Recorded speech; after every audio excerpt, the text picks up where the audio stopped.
Is Missouri a good fit in the SEC? Well, that's a subject for another time, but Mark Rogers TV, the voice of college football, analyzing every SEC schedule since the league announced its final revision that included, of course, the 2 additional conference games and the calendar dates for all the games, and they released that just a few days ago. I look at this schedule for Missouri and just consider the plight of Mizzou football. Gary Pinkel won 2 SEC Eastern Division championships in 2013 and 14 after just a year removed from joining the conference, in which they might have looked overmatched initially in 2012. Then they've been decent since then.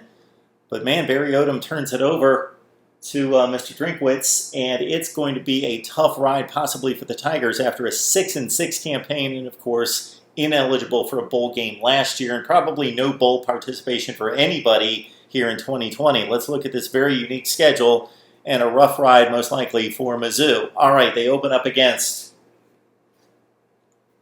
Alabama. Alabama in Columbia. Look at that. You don't see that number very often among conference opponents. The FPI is a 5% win probability for the Tigers at home against the Tide. I nudged it at 6%. Of course, I came up with my numbers before I referenced the power index. So basically, bam, loss for the Tigers against the Tide out of the gate. Then they go to Tennessee and they go to LSU. That's a rough ride for this Missouri football team out of the gate. 2 difficult trips. They've got a fighter's chance, certainly at Tennessee. The Vols, people a little high on Tennessee football, including myself, to a certain extent. They're certainly on the rise, it appears. But I give Mizzou a 32% chance of winning, but they lose the game. And basically 0 chance in Death Valley, just 5% according to the power index. Then somebody they can handle. Vanderbilt, the power index against Vandy is 81% for Missouri. The power index doesn't like Mizzou, hates Vandy. We see that time and time again. I've got it at more like 63%. They go to Florida, 8% according to the power index, and I like Mizzou a little bit better than that at 15% against the Gators. The Gators aren't an elite, great team, so I give the Tigers a 15% chance of winning. Then they take on some teams that they've normally competed with well against, like at Kentucky and South Carolina in the next few weeks. Of course, the Georgia date is going to be difficult. And we matched up perfectly on some of these. 11% chance of winning the game against Georgia, even at home.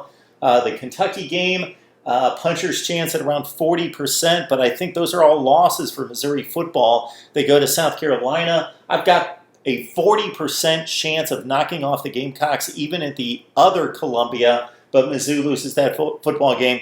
But they come up with another win against Arkansas, in which the Hogs could possibly not win a game against a full conference schedule that was added to by both Georgia and Florida. So Arkansas is going to have one of its lone win opportunities late in the season against Missouri, but it's in Columbia, and I like Missouri to win that football game. And then the date at Mississippi State. Surprisingly, the power index, even on the road in Starkville, has Mizzou with a 50-50 straight-up odds of winning that game. So for Missouri football, a rough ride in 2020. I've got the Tigers at 2-8. 2-8.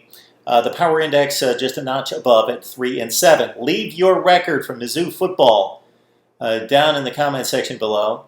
Of course, subscribe here to Mark Rogers TV, the voice of college football, where we deliver the best in discussion, debate, and analysis. That's the aim, that's the mission statement, and the goal. So please let us know how we're doing, and we will see you next time with more record projections in the SEC.